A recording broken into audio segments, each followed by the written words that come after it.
오늘은요, 요한나 씨 죽음에 대한 이야기를 할 거고요. 이게 굉장히 이상하게 묻혀요. 별일이 아닌 것처럼 묻힌단 말이죠. 요한나 씨가 사망한 게 2024년 9월 15일이라고 해요. 근데 왜 지금에 와서 이게 문제가 될까라는 점에서 한번 살펴보고요. 그 다음에 MBC는 왜 이렇게 이상하게 이 사건을 대처할까? 이상한 해명을 하고 그런 것에 대해서 살펴보고 그 다음에 괴롭힘의 정황에 대한 이야기를 할 거고요. 증거가 지금 많아요. 증거가. 그래서 조사하면은 사실관계는 곧 드러날 것 같습니다. 그 다음에 요한나 씨를 괴롭힌 4인방은 누구냐? 그런 이야기, 이 사람들 이야기 안 할 수가 없죠. 그럼 괴롭힌 이유는 뭐냐? 도대체 왜 요한나를 괴롭혔냐?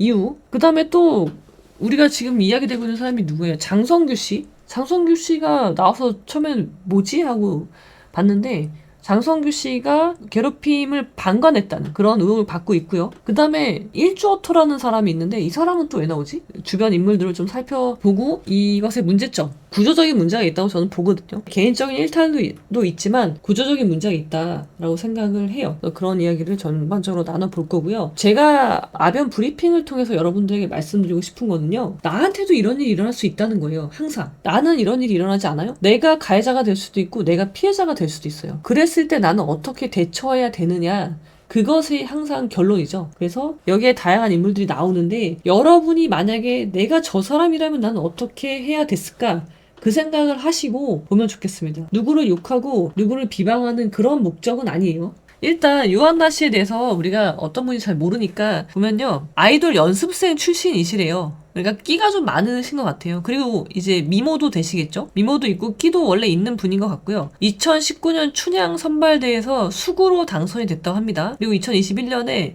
MBC 공채 기상캐스터로 뽑혔고 평일 주말 뉴스 날씨를 맡았다고 해요. 그리고 그 다음엔 2022년에 유퀴즈 온도 블럭에 출연하기도 했다. 요것이 또 이제 화근이 됐죠. 유퀴즈에 출연했다. 유퀴즈 출연하면 여러분 어떠세요? 저 사람 유퀴즈에 나왔어 하면은 이 유퀴즈라는 방송의 인지도가 있기 때문에 일단 굉장히 많은 사람들이 알게 돼요. 순식간에. 그리고 왠지 기상캐스터 중에 요한나만 나왔네? 그러면은 다른 기캐보다 좀 더 앞서 나가는 느낌? 그런 느낌이 들잖아요. 그래서 아마도 이 대선배님들이 화가 나셨나봐요. 그 중에 하나로 들어가더라고요. 이 유퀴즈에 출연한 이후부터 괴롭힘이 심해졌다라는 이야기가 있거든요. 자, 이 요한나 씨가 MBC 기상캐스터 직장 내 괴롭힘 사망 의혹인데요. 타임라인을 보면요. 2021년 5월에 MBC 기상캐스터로 근무를 하기 시작합니다. 이 근무의 형태는요, 프리랜서라고 해요. 그리고 2022년 3월부터 직장 내 괴롭힘 시작이 됩니다. 이때가 아마 유퀴즈를 찍고 나서인 것으로 추정이 되고요. 그 다음에 그러니까 입사한 지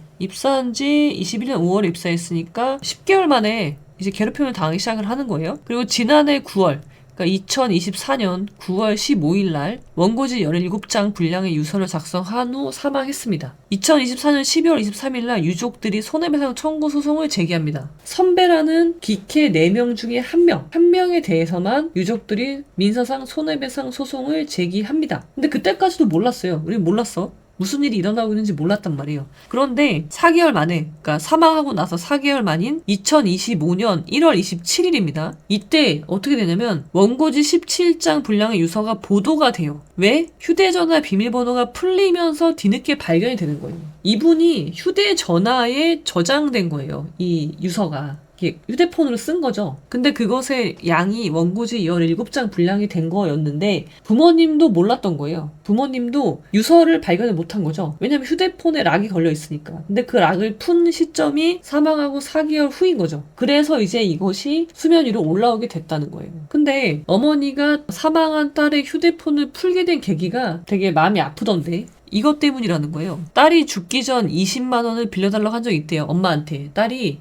저는 이것도 좀 그래요. 20만 원이 없어서 엄마한테 빌릴 정도였다는 거잖아요. 그리고 직업이 있는 딸이잖아요. 그래서 엄마가 20만 원을 빌려줬대요. 죽기 전에 20만 원을 빌려달라고 했으니까 이상하잖아요. 그래서 혹시 이 돈이 딸의 죽음과 연관이 있나 싶어서 이제 그거를 확인하기 위해서 휴대폰을 열게 됐고, 그러면서 이게 풀렸다는 거죠. 그래서 알고 봤더니 그 20만 원은 요한나가 죽기 전에 마지막으로 통화한 사람이라고 하는데 지인이래요, 지인. 근데 그 지인이 굉장히 어렵게 살았다는 거죠. 그래서 힘내라고, 너는 열심히 살아라, 잘 살아라 라는 의미에서, 격려의 의미에서 그 20만 원을 준 거라고 해요. 그러니까 유한나 씨가 어떤 성격의 사람일지는 우리가 이런 일화를 보면은 추측할 수 있잖아요. 아무튼 그것 때문에 이 핸드폰을 풀게 됐고, 그래서 유서가 나오고 여러 가지 괴롭힘 정황들이 나오게 된 것으로 알고 있습니다. 그리고 이 어머니하고 딸은 굉장히 각별했는데, 왜냐면 요한나 씨 어머니가 요한나 씨가 초등학생일 때 이혼하고 홀로 아들과 딸을 키웠다는 거예요. 저도 이혼녀이기 때문에 이 이혼을 하고 아이들을 혼자 키운다는 것이 얼마나 힘든 일인지 알고 있거든요. 이거는요, 돈이 얼마나 있고 없고의 문제가 아니에요. 그리고 저도 이혼했을 때는 정말 수중에 돈이 없었죠.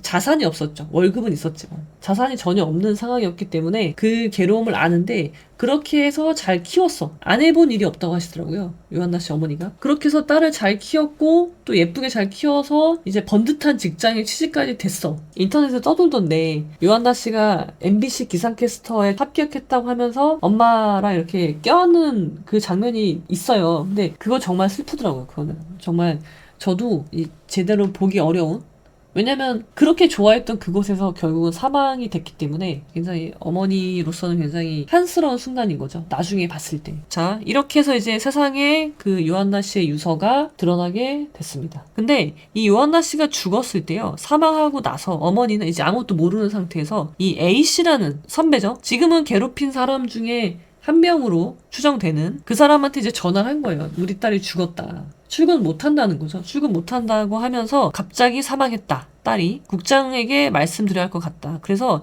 이 사람이, 이 기캐 A라는 기상캐스터 선배 A씨가 국장에게 지금 말씀드리겠다라고 해요. 근데 조문을 안 왔다는 거 아닙니까? 문상을 안 왔어요. 선배가. 같이 일했던 사람인데, 같이 일했던 사람이 죽었는데 안 왔다는 거예요. 그리고 회사는 뭐예요? 회사는 요한나 씨가 사망한 건 맞다, 개인적인 일이라 그 이상은 모른다, 사인은 미상이다, 유족도 사망 사실 알려지길 원치 않았다, 이렇게 답해주고 있다고 합니다. 마치 무슨 지령을 내리듯이 매뉴얼처럼 이렇게 대답해 라는 식의 문구가 있는 거예요. 이게 전파됐다는 거죠, MBC 내에서. 그리고 최소한 이건 사실이 아니잖아요. 유족도 사망 사실이 알려지길 원치 않았다, 요거는 아니었단 말이에요. 유족은 원했어요. 장례식에 오길 원했고 와도 된다, 오려면 몇 시에 와라, 그렇게 다 이야기를 했는데 유족이 원치 않았다. 이거는 거짓말이잖아요. 그리고 이런 거짓말로 응대를 한 거죠, MBC에서. 이것이 회사의 방침인지는 모르겠지만 이런 거짓말을 했고, 요한나 씨가 프리랜서지만 그래도 방송을 한 거잖아요. 방송이라는 거는 MBC라는 그 채널에 그 이름과 얼굴을 걸고 나오는 거잖아요, 기상캐스터로서. 그리고 우리는 기상캐스터가 프리랜서라는 걸 몰라요. 저는 이번에 처음 알았거든요. 그리고 프리랜서건 뭐 근로자건 간에 같이 일하던 사람이 사망했는데 회사 입장에서는 부고를 내고 하는 게 정상적인 절차가 아닌가? 라는 생각이 들어요. 근데 그런 걸 하지 않고 적극적인 거짓말을 한 거잖아요. 그러면서 부고를 알리지도 않고 가지도 않았다. 이거는 좀 이상하죠?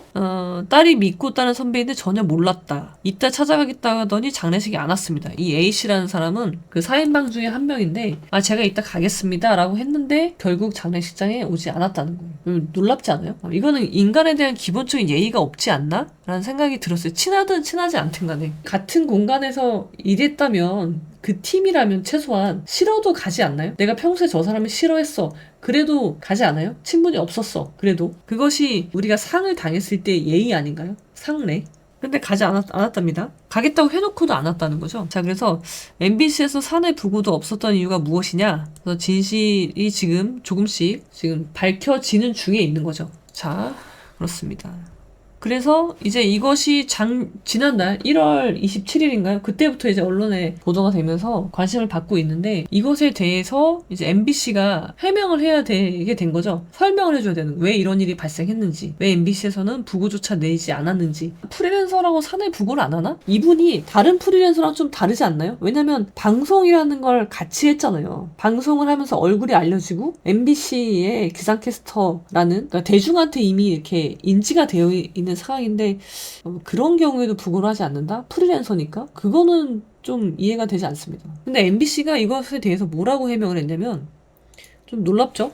고 오유한나 사망 관련 MBC 해명. 이 문제를 MBC 흔들기 차원에서 접근하는 세력들의 준동에 대해서도 우려를 표합니다. 여기 자세히 설명도 달아놨는데요. 준동하다는 불순한 세력이나 보잘것없는 무리가 법석을 부리다. 벌레 따위가 꿈적거린다는 뜻에서 나온 말이다. 요한나 씨가 사망한 사건을 가지고 MBC 흔들기 차원에서 접근하는 세력에 대해서 우려를 표한다. MBC 입장에서는 우려를 표할 수도 있지. 근데 이게 먼저가 아니라 요한나 씨의 이 괴롭힘 의혹이 있었고 그로 인해서 죽었다는 지금 의혹이 제기가 됐는데 그것에 대해서 철저한 조사를 먼저 하고 그게 먼저 아니냐 순서상 이게 먼저는 아니라고 최소한 MBC 흔들기 차원에서 접근하는 세력들의 준동에 대해서도 우려를 표합니다가 먼저 나와서는 안 되죠. 방점이 어디에 있느냐? 중요한 건 요한나 씨를 죽음에 이르게 한 그 의혹을 밝혀내겠습니다가 핵심이 돼야죠. 그리고 이거는 나중에 아주 나중에 하고 싶으면 정말 한참 뒤에 이 진상조사가 끝나고 나서 그때 하던가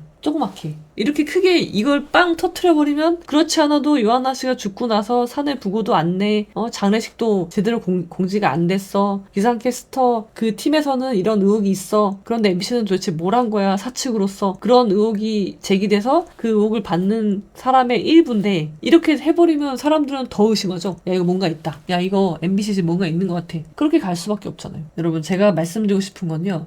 누구에게나 무슨 일이든지 일어날 수가 있어요. 우리 삶은요. 나한테는 저런 일이 발생하지 않아? 그런 건 없어요. 나한테도 저런 일이 발생할 수 있어. 그럼 나는 어떻게 행동해야 됐느냐? 내가 MBC의 사주야. 아니면 관계자야. 그럼 어떻게 해야 돼요? 그 요한나 씨가 사망했을 때 그때 이미 부고를 냈어야 되고요. 그리고 장례식에 가서 최대한의 예의를 표해야 되는 거예요. 내가 저 사람을 좋아하든 싫어하든 상관없이 사람이 죽었을 때는요.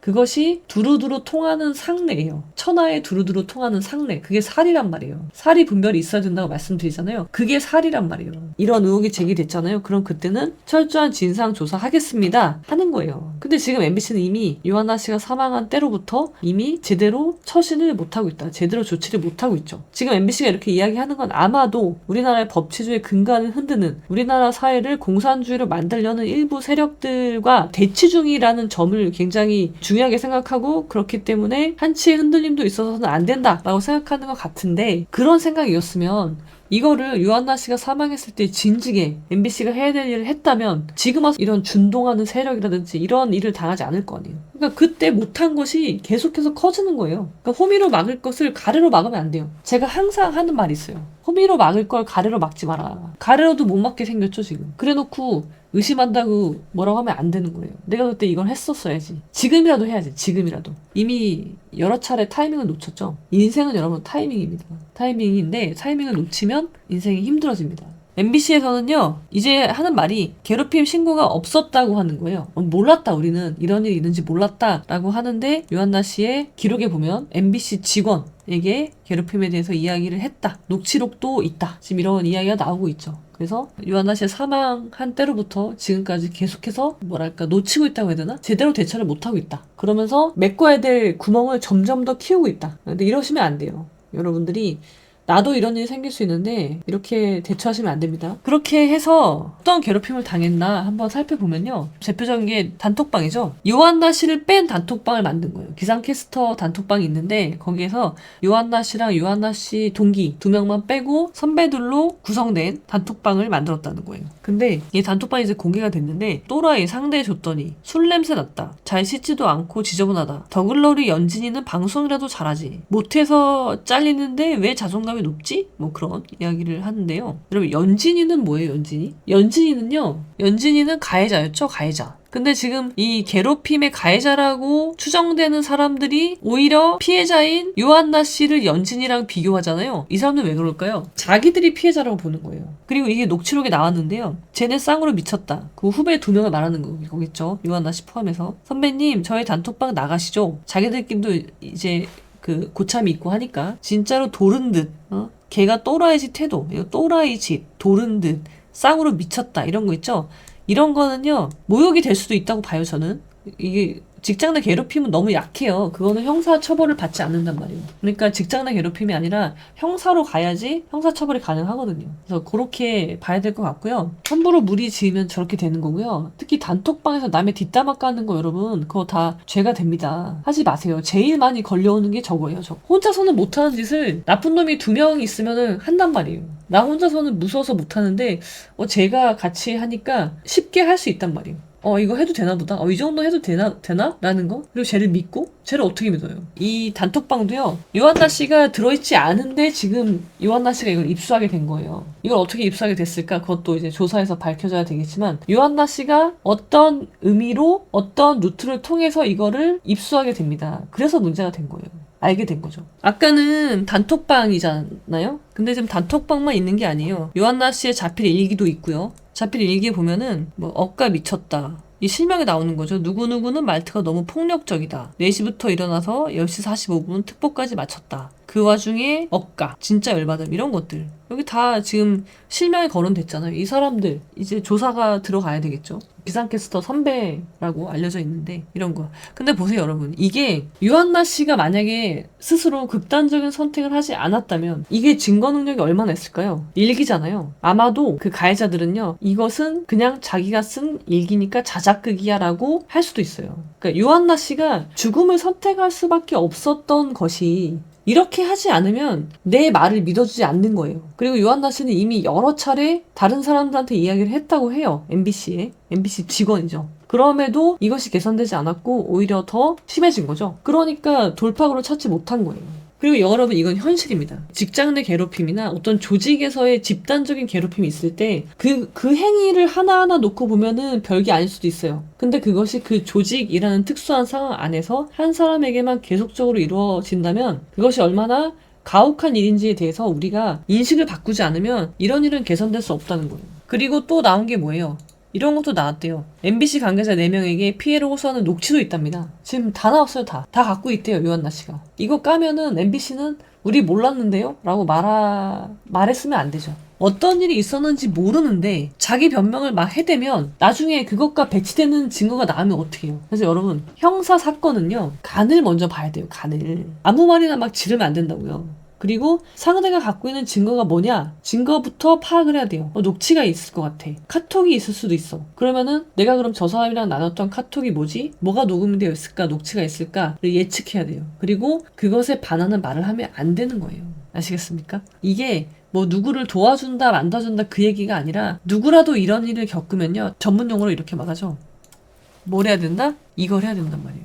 막 모르는데 떠들지 말고 아닥을 해라. 아닥이 너를 보호해줄 것이다. 이렇게 중요한 사안에서 알지도 못하면서 막 그냥 생각나는 대로 짓거리면 어떻게 돼요? 그러면 다 계속 마이너스야. 모르면 가만히 있어라. 그러면 중간이라도 가지. 직원 중에 누가 괴롭힘을 당한다는 이야기를 들은 적이 있다. 그러면 고민 상담한 적이 있다. 그럼 어떻게 할 거예요? 근데 그걸 모르는 상황에서 우리는 몰랐다. 회사에 이야기한 적 없다. 그런 식으로 지르면 어떻게 합니까? 그럼 나락으로 가는 거죠 뭐. 나락으로 가야지. 아무리 머리가 나빠도 분위기는 살펴야 되는 거 아니에요? 생각난다고 막 지르지 말고 내 생각이 맞는지 확인하셔야 돼요. 원래 생각의 힘이 없는 사람이 갑자기 막 이런 큰일을 당했다고 생각의 힘이 막 쑥쑥 생기지 않을 거 아니에요. 그래서 지금 유족 측에서는 증거가 많아. 근데 조사가 되는 걸 지켜보고 녹취를 공개할지 말지 결정하겠다는 거잖아요. 그러니까 제발 이제라도 가만히 있어야 돼. 이제라도 입 꾹 닫고 성실하게 조사를 해야 되는 거죠. MBC 입장에서는. 요한나 씨가 괴롭힘을 받았다는 의혹이 있는데 이 기상캐스터 4명은 왜 계속 방송을 하느냐? 궁금하다. 이 기상캐스터 4명이 괴롭혔다는 의혹이 있는 거잖아요. 근데 왜 그러냐? 왜 계속 방송을 하냐?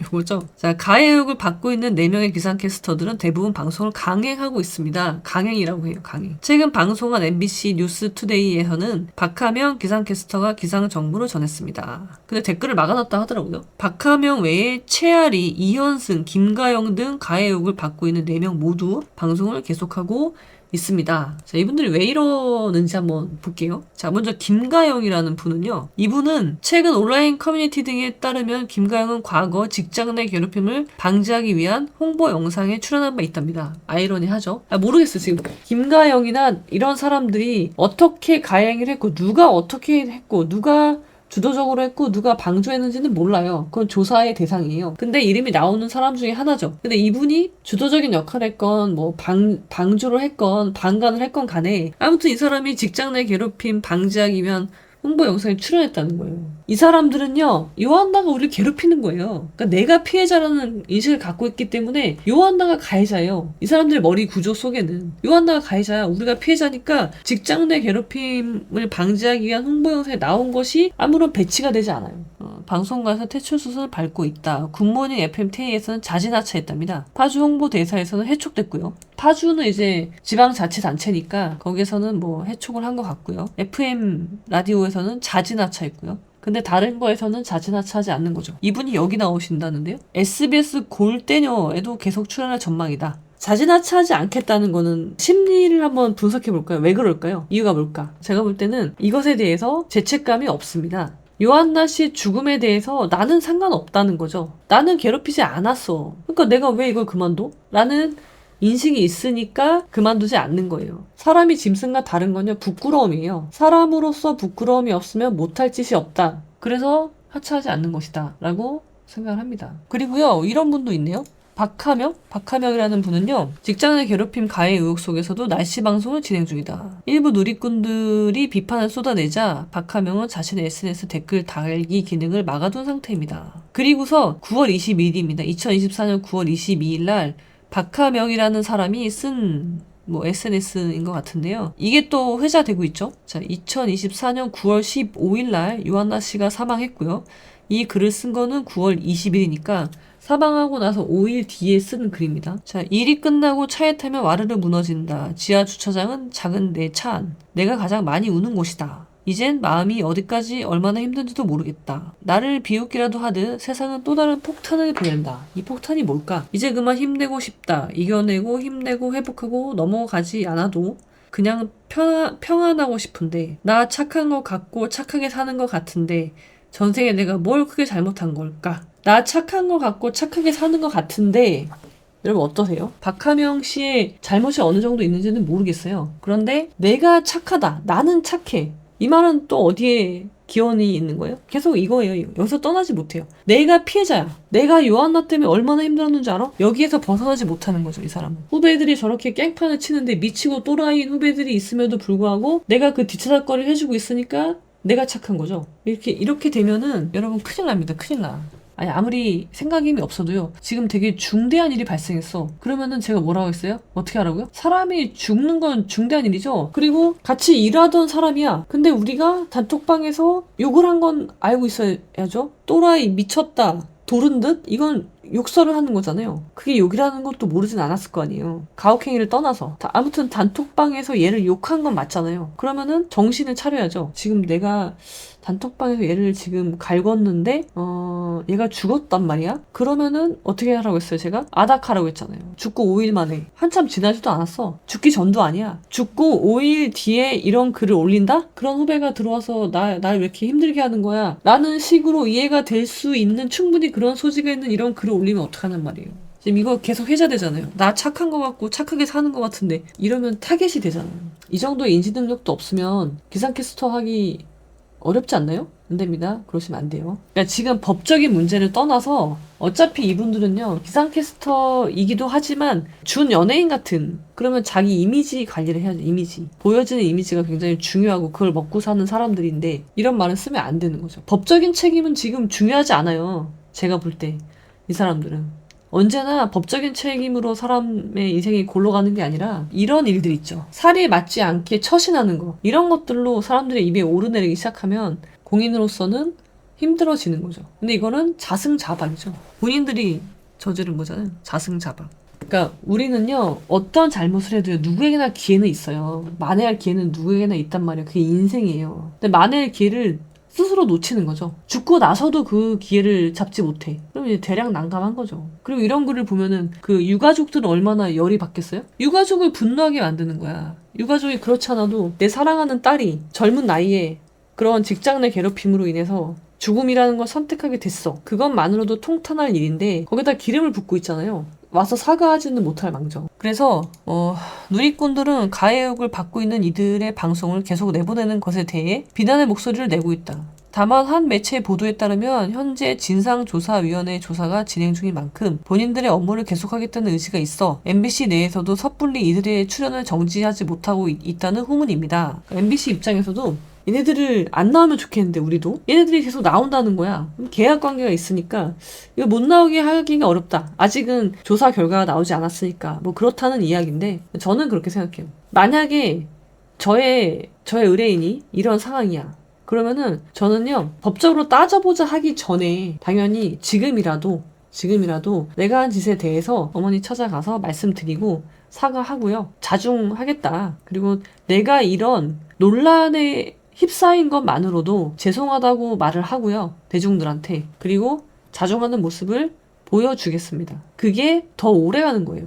잠깐 해가지고 나 법적으로는 나 아무 잘못 없는데 그렇게 나온다고 해. 그래. 법적으로 무혐의라고 해도 한다 쳐. 그래도요. 저는 대중적인 인지도를 먹고 사는 사람들이잖아요. 이 사람들 이미. 그렇다면 오래 가지 못해요. 여러분 삶에서 중요한 거는요. 오래 가는 겁니다. 오래 갈 수 있느냐. 제가 말씀드리는 게 오래 갈 수 있는 방법이에요. 그리고 그것이 사리에 맞는 일이고 요한나 유족 김가영 직접 가해자 아니다라고 이야기를 하고 있어요. 그러니까 이렇게 지금 아직 조사가 되지 않았기 때문에 이런 여러 가지 낭설이 있잖아요. 근데 유가족은 오히려 김가영 씨를 도와주고 있거든요. 그래서 유족이 민사소송을 제기한 사람이 현재 단 한 명이다. 이 4명 모두가 아니란 말이에요. 그리고 직접 가해자가 아닌 동료가 진심 어린 사과를 하고 진실을 함께 밝히기 희망한다. 마음을 열 준비를 하고 있다. 김가영 씨는 현재까지 드러난 자료에 따르면 직접 가해자가 아니다. 유족들은 방관자에 불과한 사람이 주된 가해자로 오해받는 상황을 우려하고 있다. 그러니까 유족들은요. 이 4사람을 뭐 죽이겠다 그게 아니란 말이에요. 그러니까 진짜 정말로 심한 행동을 한 그 한 사람에 대해서만 형사도 아니고 민사소송 제기한 거예요. 나머지 사람들은 방관자로 보고 지금이라도 와서 진심 어린 사죄하고 그 대신 진실을 함께 밝혀야죠. 그렇게 해주면 자기들은 마음을 열 준비하고 있다. 그렇게 얘기하고 있잖아요. 그러니까 내가 한 행위만큼 유족들한테 가서 사죄하고 그 대신 내가 갖고 있는 증거를 다 줘야 되겠죠. 그렇게 하면 용서할 마음도 있다잖아요. 그러니까 이렇게 하면 안 된단 말이에요. 지금 아닥하면 안 돼요. 지금은 아닥하면 안 되지. 막 지르지 말라는 거지. 아닥이 입장 표명하지 말고 가만히 있으라는 이야기가 아니에요. 씹으라는 이야기는 아니에요, 여러분. 무언가 행동을 하긴 해야 돼요. 이제 그것에 대해서 조언을 받아야 되는 거죠. 그래서 지금도 늦지 않았단 말이에요. 유족은 기다리고 있다고요. 유족들의 그 한을 풀어줘야 돼요. 저는 그거는 가해자들이 풀어줘야 된다고 생각하거든요. 그 과정에서 그 유족들한테 어떤 모욕적인 언사를 받아야 된다면 받으세요. 그게 나의 업보를 푸는 일이에요. 저는 그렇게 생각을 하고요. 자, 요한나 씨가 왜 이렇게 괴롭힘을 당했나 라는 점에 대해서 여러 가지 이야기가 있지만 요한나 씨가 입사 6개월 차에 메인 날씨를 맡았대요. 그 선배 누가 뭐 펑크를 내가지고 안 되겠다 해가지고 요한나 씨를 투입을 했나봐요. 그때부터 매일 마주치면 딸을 혼내기 시작했다는 거예요. 그 선배 중에 한 명이. A 선배가 실수를 하고 이제 아침에 대신 보도할 애가 필요했는데 이걸 빼앗겼다고 생각하는 거예요. 이거는 이제 요한나 씨 어머니의 주장입니다. 신입한테 뺏겼다 라고 생각을 한다는 거죠. 그리고 내까지 것한테 내가 이걸 뺏겼다 이런 생각을 하면서 이제 피해 망상에 빠지는 거죠. 그러니까 이 사람들은요 자기가 피해자라니까요. 저 신입이 정당한 나의 자리를 뺏어갔어. 저 또라이 같은 신입이. 그런 생각을 하는 거죠. 그리고 여기다 플러스 뭐예요? 유키즈. 저 또라이 같은 신입이 내가 쟤 뒤치다거리 하느라고 바쁜데 쟤는 유키즈에 나가서 승승장구해 이 나쁜 놈이 되는 거죠. 가해자가 되는 거예요. 그러면서 그 말이 나오는 거예요.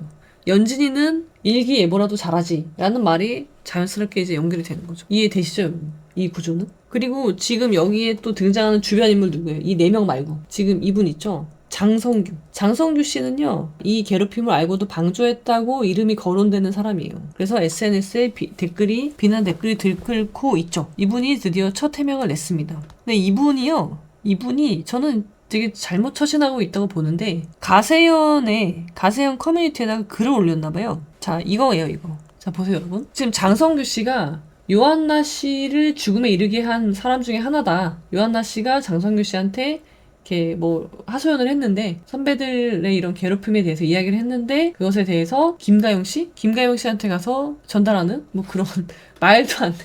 그럼 말이 돼야 안 돼요. 말이 안 되죠. 그럼 안 돼요, 여러분. 이 얼마나 이 사건을 가볍게 봤으면 그렇게 하겠어요. 이렇게 얘기했다는 거예요. 장성규는 김가영과 아침 방송을 하고 요한나와도 운동을 같이 해서 친한 사이랍니다. 양쪽에 그러니까 김가영이 있고요. 그 다음에 여기 장성규 씨가 있는 거예요. 그 다음에 이쪽에 요한나 씨가 있는 거예요. 근데 장성규는 양쪽이랑 다 친해. 근데 김가영이 장성규한테 오빠 요한나 걔 거짓말하는 애야 라고 했고, 장성규는 요한나한테 폴폴폴 가가지고 너 거짓말하고 다닌다던데? 라고 했다는 거예요. 요한나가 깜짝 놀라서 누가 그랬냐? 라고 물으니까 김가영이 그랬다. 이거는 그냥 부채질을 하는 거죠. 두 사람의 사이가 나빠. 관계가 나쁘단 말이에요. 근데 그거를 중간에서 말을 전하는 이 사람은 도대체 뭐지? 라는 생각이 되는 거죠. 사례 분별이 매우 없다. 나는 둘이 그런 줄 몰랐어? 말이 안 되죠. 어떤 해명을 해도 이 납득이 안 된단 말이에요. 지금 이 장성규 씨의 행동은. 그래서 요한나 씨가 더 궁지에 몰린 거죠. 장성규 씨를 친하니까 믿었나 봐요. 근데 내가 믿었던 사람이 오히려 김가영의 말을 듣고 나를 거짓말하는 사람이라고? 너 거짓말하고 다닌다던데? 아니, 이렇게 사람이 경박하면 안 됩니다. 가볍고 경솔하고 그러면은 안 돼요. 진짜 저는 장성규 씨 매우 잘못 처신했다고 봐요. 그런데 더 이상한 건요, 그 이후의 행동도 더 이상해요. 그래서 가세연에서 이 사람의 이런 행동에 대해서 좀 이렇게 이야기를 했나 보죠? 저는 가세연 안 봐서 모르겠지만, 근데 거기에 굳이 찾아가서 가세연의 커뮤니티에다 글을 올린 거예요. 글을 올렸대요. 근데 그 글의 내용이 이거랍니다. 세희 형, 김세희 씨 말하는 거죠. 저 형 덕분에 살인마라는 소리도 듣고 제 아들들한테 자살하라는 사람도 생겼어요. 세희 형의 영향력 대박 하면서 엄지척. 왜 이러지? 저 이해가 너무 안 되거든요. 장성규 씨의 이런 행동 이해가 안 돼요. 저는 형의 삶의 방식을 존중하려고 노력하고 있어요. 다만 사실관계 다 바로 잡히면 정정 보도도 부탁드려요. 그럼 늦었지만 새해 복 많이 받으셔요. 이거 웃는 거. 아, 그리고 통화로 거짓 제보한 MBC 직원 누군지 알려주시면 감사요. 이거는요, 여러분 어떠세요? 이렇게 말하면 안 돼요, 여러분. 이렇게 글 쓰면 안 됩니다.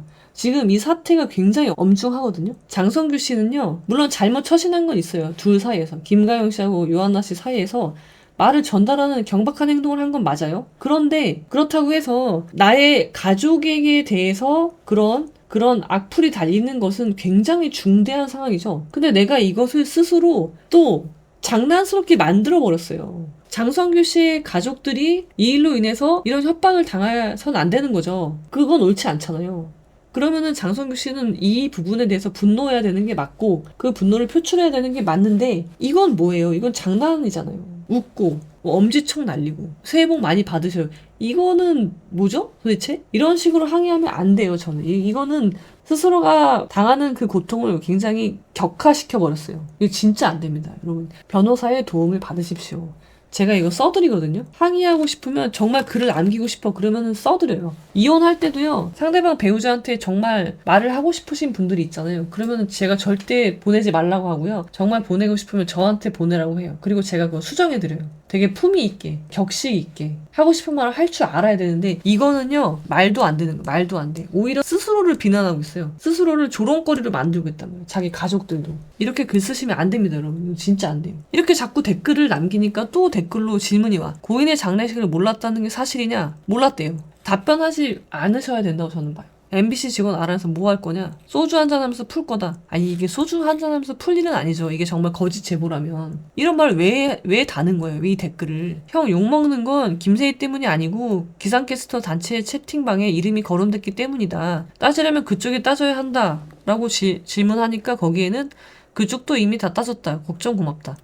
스스로를 굉장히 경박하게 만드는 것들이거든요. 요한나랑 친했는데 너무 미워하지 말아줘. 아니, 지금 사람이 죽었고요. 이거 미워하고의 문제가 아니에요. 아, 어떻게 이렇게 글을 쓸 수가 있지? 친했는데 장례식도 몰랐느냐? 라고 물으니까 제 말이 더 이상 할 말이 없습니다. 이거는 정말 문제다. 문제 심각하다. 살인마 악마의 아들 2마리 이런 거는요, 여기 아이들 이름도 나왔나 봐요. 이건 범죄예요, 범죄. 범죄의 영역에 들어가는 일을 당해놓고 여기서는 피해자인 거죠, 장성규 씨가. 근데 피해자인데 이거를 별일이 아닌 것처럼 오히려 만들어버렸단 말이에요. 그런 장난스러운 댓글을 씀으로써. 안 됩니다, 제발. 또 이런 분도 있더라고요. 김가영을 옹호한 유튜버 일주어터. 제가 모르는 분들 많이 알게 됐는데요. 이분이 골 때리는 그녀들에서 같이 나오나 보죠? 이게 무슨 편 먹는 것도 아니고요. 네 편 내 편 뭐 축구 게임 하는 것도 아니잖아요. 김가영 씨가 뭐 친분이 있다고 해도 요한나 씨보다 내가 김가영 씨랑 더 친분이 있으니까 나는 김가영 편이에요? 이거는 이러면 안 되죠. 이렇게 사리 분별이 없으면 안 됩니다. 군자는요, 무리는 지어요. 무리를 짓지 않고 살 순 없으니까. 무리를 짓지만 편당하지 않는다라는 말이 있거든요. 무리를 짓지만 사사로운 이익에 따라서 편을 나누지 않는단 말이에요. 편을 나누지 않아. 항상 기준은 뭐라고요? 마땅한지 않은지 여기에 달려있는 거예요. 근데 이분은 사실관계를 알지도 못하면서 그냥 김가영이랑 같은 편이라고 같은 뭐 TV 프로에 출연하고 뭐 그렇다고 김가영 편을 들어요? 그럼 그 리스크도 같이 지셔야죠. 김가영이랑 같이 가는 거예요. 모르면 아닥이라고 했죠. 아닥. 이게 근데 쉽지 않아요. 왜냐면 사람들은 입을 풀고 싶거든요. 잘난 척을 하고 싶고요. 누군가의 친분을 가시하고 싶고요. 그렇기 때문에 입을 다무는 게 쉽지 않습니다. 사실은. 굉장한 수행이 필요한 거예요. 공자가 오죽하면 말은요, 네 마리 끄는 수레보다 빠르다고 했어요. 속도가. 이걸 튀어나오는 걸 막을 수가 없는 거예요. 이미 튀어나왔죠? 어떻게 해요? 수습해야지. 수습하고 계시죠? 미안하다. 내가 모르고 그랬다. 김가영을 두둔하는 글을 올렸었죠? 가영 언니는 요안나님을 못 지켜줬다는 사실에 당시에도 엄청 힘들어했습니다. 저는 요안나님과 같이 운동을 한 번 해봤던 인연이 있는데, 한 번 해봤네, 운동을? 요한나 씨하고도 인연이 있네요? 근데 한 번이네요? 한 번 뵀을 때도 요한나 님이 저에게 가영언니 너무 좋아하고 의지하는 선배라면서 진심으로 얘기해 주셨어요. 이게 앞에서는 그랬는데 뒷담화 깠다는 거 아니에요. 뒤에서. 그래서 더 충격받았다는 거 아니에요? 믿고 따르던 선배가 사실은 내 뒷담화를 까고 있었던 것을 알고 충격을 받은 거잖아요. 근데 운동 한 번 같이 보면서 나눴던 이야기에 뭘 그렇게 가중치를 두고 알지도 못하면서 이렇게 이야기하는 거는 가해자로 지금 의혹을 받고 있는 사람을 두둔하는 것은 그 정도로 김가영 씨를 신뢰하나요? 그럼 뭘 믿고 신뢰하죠? 그런 것에 대해서 의문인 거죠. 여기서 이런 댓글 다시는 건 요한나 님이 절대 원하지 않으실 겁니다. 요한나 씨가 진심인지 아닌지 어떻게 이렇게 확신을 하는지 글도 좀 별로 굉장히 경솔한 거죠. 그래서 지금 뭐예요? 사과했죠? 뭐라고 사과했냐면은 고인과 유가족분들의 마음에 상처를 드리게 되었습니다. 참 많이 후회스럽고 진심으로 반성하고 또 반성하고 있습니다. 저의 불찰이며 저의 부족함에 대해서 진심으로 사죄드립니다. 그렇습니다. 그러니까 경솔했죠. 맞아요. 다행히 사과문을 올렸지만 이렇게 경솔한 일은 하면 안 되죠, 여러분. 그래서 여러분, 그런 사람이 되자. 모르면 어떻게 한다? 모르면 아닥한다. 아닥. 오늘 여러분들이 귀에 박아 넣어야 될 것은 모르면 아닥을 하자. 이제 구조적인 문제에 대해서 이야기를 하면요. 요한나 씨 연봉이 1,600만 원이었대요. 기상캐스터가. 이거는 최저시급이랑 상관이 없어요. 왜냐면 이거는 프리랜서 계약이기 때문에. 근로자 근로기준법에 보호를 받지 못하는 영역인 거죠. 이런 방송업계에서 많이 한다는 거예요. 프리랜서, 기간제, 파견, 단기계약. 이거 왜 하는 거예요? 근로기준법을 피해가기 위해서인 거죠. 근로기준법의 적용을 받지 않기 위해서. 근데 이거는 MBC만의 문제는 아니죠. 이런 문제를 좀 개선을 하자 라는 의미에서 뭐가 필요한 거예요? 구조적인 문제니까 청문회를 통해서 좀 이런 문제점들을 수면 위로 올리고 이것에 대한 해결책을 법이 필요하면 법을 만들고 그렇게 하자는 거죠. 그런 논의. 왜냐면은요, 이 일이 전에도 있었다는 거죠. 박은지 씨, 배수연 씨, 나 때도 그랬다. 외로운 고통이다. 이런 거. MBC 기상캐스터 출신으로 너무 마음이 무겁습니다. 본 적은 없는 후배지만 지금쯤은 고통받지 않길 바래요. 보이는 명복을 빕니다. 언니도 7년이라는 그 모진 세월 참고 또 참고 버텨봐서 알지. 그 고통이 얼마나 무섭고 외로운지. 도움이 못 돼줘서 너무 미안합니다. 이런 식으로. 내가 MBC를 나오던 그때도 그랬었지. 그들의 기준에서 한낱 프리랜서, 기상캐스터였던 나의 목소리에는 어느 누구 하나 전혀 귀 기울여주지 않았다. MBC 보도국 기상팀. 이런 걸로 봐서는 이런 일이 구조적으로 계속 반복되어 왔다는 거잖아요. 그러면 국회 청문회를 통해서 입법사항이 있는지 조사를 해볼 필요가 있는 거죠. 그렇죠. 이거는 모든 영역의 문제예요. 라는 직군이 사실은 진정한 프리랜서가 아닌데 진짜 프리랜서도 있는데 근로자성이 강한 프리랜서들이 있단 말이죠. 실질은 근로자인데 보호받지 못하잖아요. 이런 사람들에 대한 처우 개선, 법적인 보호 장치 그런 것들이 이제 논의되어야 하는 거죠. 요한나 씨의 죽음이 헛되이지 않게 하기 위해서는 이 부분이 정비되어야 하는 거죠. 개개인의 책임을 묻는 것도 물론이지만 그거 플러스 못지않게 중요한 거는 이제 이 영역에 대한 개선이 필요하다. 법적인 안전장치를 만들어주는 거. 그 논의가 되어야지 요한나 씨의 죽음이 헛되지 않게 되겠죠. 그렇습니다, 여러분. 여러분, 오늘은 여기까지 하도록 하겠습니다. 즐거운 한 주 되시고요. 자, 그럼 여러분, 오늘은 여기까지 방송을 종료하겠습니다.